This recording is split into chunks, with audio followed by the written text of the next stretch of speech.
And time now for Focus, and it's almost 2 weeks since Hurricane Matthew ripped through the island of Haiti. As well as killing hundreds of people and leaving hundreds of thousands of others displaced, the Category 4 storm has uprooted crops, sparking a fear of famine.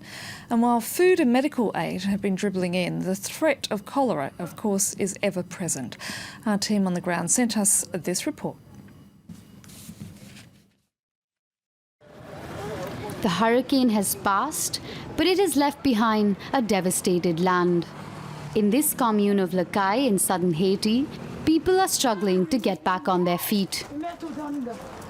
She's asking us to follow her. Rose wants to show us the remains of her house. Everything is gone. The roof was blown away, and now we must sleep in this tiny place here. This mother of two lost everything in the flood that followed the storm. She has no money left, not even to buy drinking water. We've been drinking rainwater collected in this tank. The greenish water looks almost undrinkable.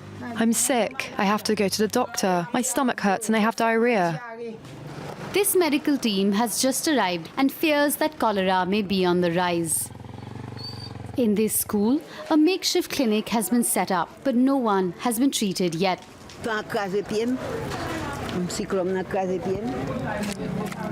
A long queue of patients has formed. Most fell ill after drinking unfiltered water. Sometimes the water's red, other times it gets a bit better, but then it becomes reddish again. Many people have diarrhea, our stomachs hurt. We're afraid we might have cholera. Okay, put all the IVs and injections on one side, compresses and bandages on the other. Dr. Elder and his team are preparing for a health crisis. Even if the water is not clean, people are so thirsty that they're ready to consume it to quench their thirst. Outside the clinic, an exhausted population waits. 300 people waiting in line for medical attention, but only half will receive consultation. Luckily, Rose and her niece were able to get checked.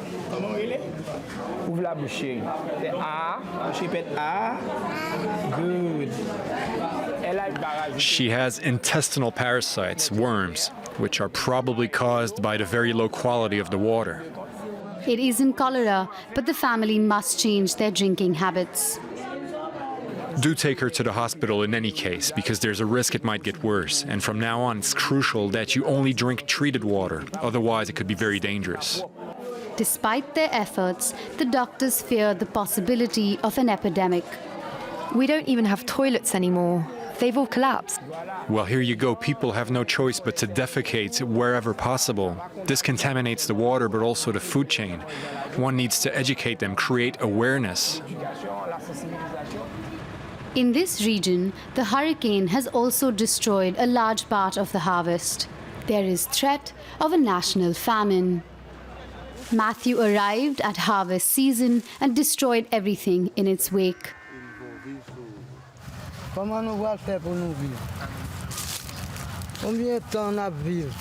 These banana plantations are the biggest cause of concern.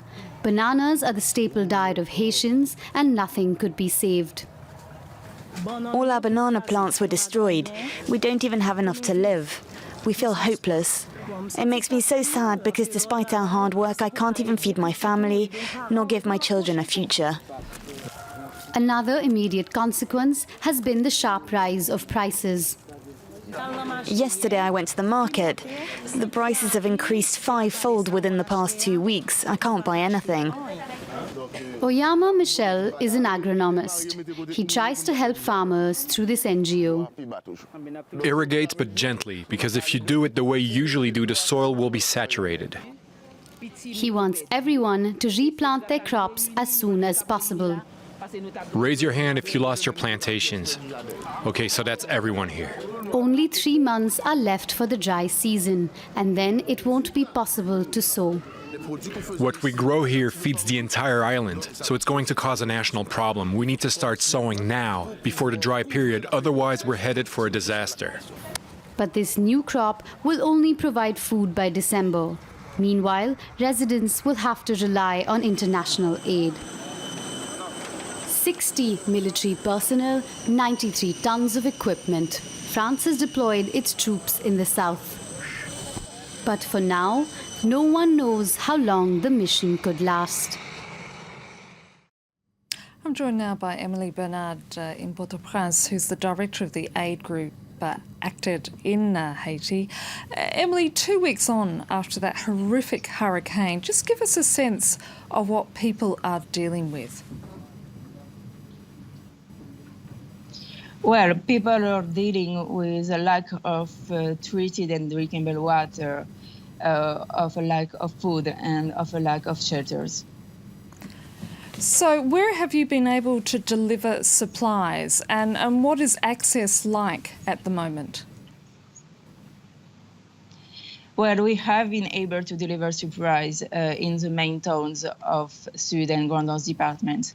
The main challenges right now is the logistic means to reach the most remote areas. So we will have to use boats and helicopters to deliver some supplies. What are the first priorities for aid organisations such as yours? What is number one on the list? Well, number one in the list in the life-saving intervention. We are in the first emergency part of our intervention, so we need to deliver as soon as possible drinkable water, treated water, health center for cholera outbreak, and food, of course, and food. Emily, we're going to leave it there. Thank you so much.